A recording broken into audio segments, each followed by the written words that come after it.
મહુવા સરકારી હોસ્પિટલની સામે આવી રહી છે ગંભીર બેદરકારી। બાળકોના વોર્ડમાં પંખો તૂટી પડતા મહિલા થઈ લોહીલુહાણ, તંત્ર સામે ઉઠ્યા સવાલો।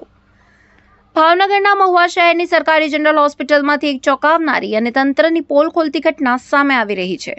હોસ્પિટલના પીડિયાટ્રિક ડિપાર્ટમેન્ટ એટલે કે બાળકોના વોર્ડમાં ચાલુ હાલતમાં સીલિંગ પંખો અચાનક તૂટી પડતા ત્યાં હાજર એક મહિલા ગંભીર રીતે ઇજાગ્રસ્ત થયા છે। ગઈકાલે મોડી સાંજે જ્યારે વોર્ડમાં બાળકોની સારવાર ચાલી રહી હતી ત્યારે અચાનક ચાલુ પંખો નીચે પડ્યો હતો। આ દુર્ઘટનામાં સારવાર હેઠળના બાળકની સંભાળ રાખી રહેલ મહિલા શબનાબેન શેખના માથા અને આંખના ભાગે પંખો વાગતા તેઓને ગંભીર ઈજાઓ પહોંચી હતી।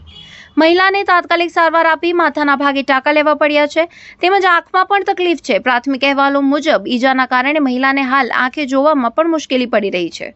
સદનસીબે પંખો બાળકની બાજુમાં પડતા માસૂમ બાળકનો આબાદ જીવ બચ્યો છે, અન્યથા મોટી જાનહાનિ થઈ શકી હોત।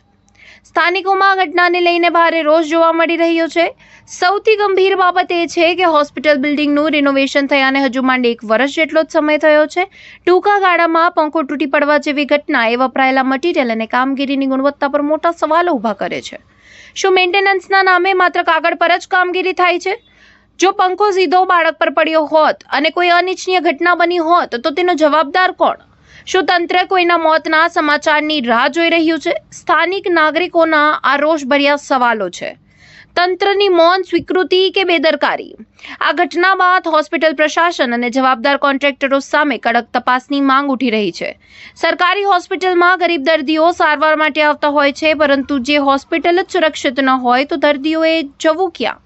હાલમાં ઈજાગ્રસ્ત મહિલા સારવાર હેઠળ છે અને આ મામલે ઉચ્ચ કક્ષાએથી તપાસ થાય તેવી લોક માંગ પ્રબળ બની રહી છે। જોવાનું રહ્યું તંત્ર આગળ કઈ રીતે કામગીરી કરે છે।